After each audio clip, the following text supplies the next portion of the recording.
তো হ্যালো বন্ধুরা, আমাদের 4-5 মাস আগে লঙ্কা গাছ লাগানো হয়েছিল।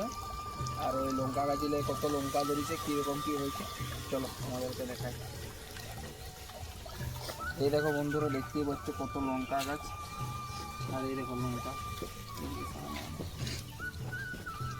চারদিকে দেখতে পাচ্ছ কত গাছ আছে আর কত পরিমাণ লঙ্কা ধরেছে।